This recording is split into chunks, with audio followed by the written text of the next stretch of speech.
Hey guys, welcome back to Drinks with Dave. And today, we're gonna make a Caipirinha. And since it's kind of a finicky cocktail, I'm gonna share my recipe that I know is a guaranteed winner. And I'll share some tips that'll help to make sure that anytime you make the drink, you won't be disappointed. Now, if you don't already know what a Caipirinha is, it is the national drink of Brazil. And it's made with fresh muddled limes, granulated sugar, and cachaça. And cachaça happens to be the national spirit of Brazil. I like to think of it as rum's cousin, and it's got sort of a fruity aspect to it, but also this vegetal, sort of grassy underlying funk that really gives it a distinct flavor. Now, the first step in building a Caipirinha is the lime. So you're gonna wanna start with 1 lime. That'll give you roughly 1 ounce of lime juice. And the goal here is to avoid dry limes and bitter limes, so always look for a lime that's ripe. You can tell if a lime is ripe because the skin will be lighter in color, a little smoother, and it'll have some give. Riper limes are also going to be juicier, and they're going to have less pith, which can be very bitter and off-tasting. So to prepare the lime, the first thing that I like to do is cut off the ends. And this is going to remove some of that pith. Then I cut the lime in half and into quarters. And then I'll just cut off the excess pith that's on the inside. You want to remove as much of that bitter white pith as possible. After the excess pith is removed, we will grab a mixing glass and we're going to place 6 of the 8 quarters into the mixing glass. Now, in a traditional Caipirinha, you would use a white superfine sugar.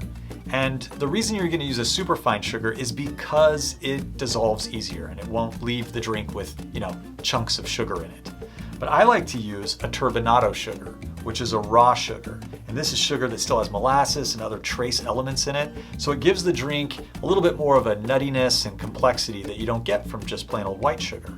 The only problem is that turbinado has really big crystals. So I get around this by just pulsing it a couple of times in a spice mill.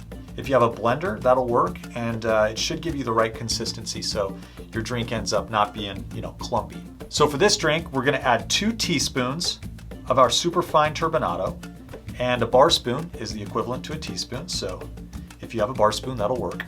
Once the sugar's in, it's time to muddle the drink. So the goal here is to press down. You can give it a little twist, but we wanna extract as much juice as possible from the limes without, smashing them and pulverizing them.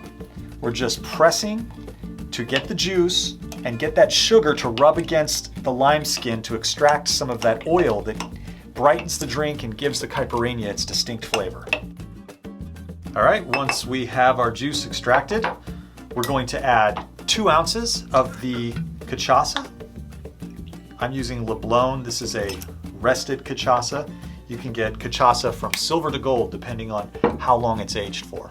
And next is the ice, and for Caipirinhas, I always use a lightly crushed ice. It doesn't have to be super fine, but just smashed up enough that it's going to help dilute the cocktail and get the rest of that sugar nice and dissolved. Fill it all the way to the top, and we just want to give it a few brisk shakes. We're not trying to over dilute this, just mix the ingredients and get a little dilution.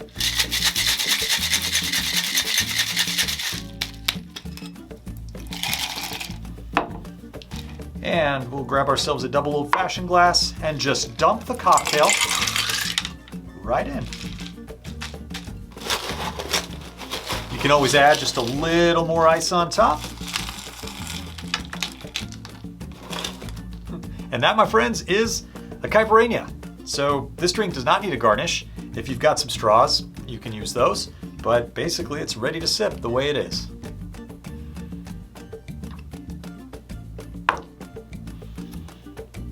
Oh yeah. So right away you get this pop from the lime essential oil, and it just plays perfectly with this sort of grassy funkiness that comes from the cachaça. It's a little bit more on the tart side. If your drink is too tart for you, you can always add more sugar to it. I think using the raw sugar gives this cocktail layers of flavor that you won't get if you're using a white sugar, and it doesn't bring the drink down. It's still light and refreshing. Now, this is the way I've been making this drink for a long time because this is the way people seem to like it, and I think you should give it a shot. If you've got a different way of making Caipirinhas, that's great. Let me know down in the comments below because that helps my channel. And, hit the subscribe and do all that stuff. And that's it. Until next time. we're on to the next drink. Cheers.